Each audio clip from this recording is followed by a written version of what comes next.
Hi everyone, welcome back to another video from Apps Academy. In this video, we will be learning how to clear chat history on ChatGPT application using your mobile device. Whether you are using ChatGPT for productivity, casual chats, or creative brainstorming, sometimes you just want to remove past conversations for privacy, decluttering, or starting fresh.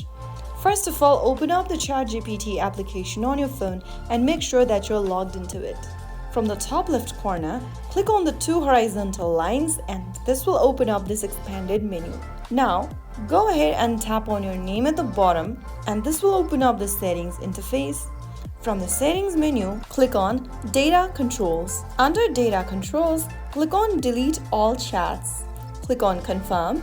And right after you do that, all of your past conversations will be permanently deleted from the app. Clearing your chat history removes the chat from your device.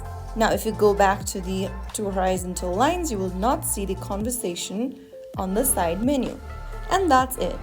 You've successfully cleared your ChatGPT chat history.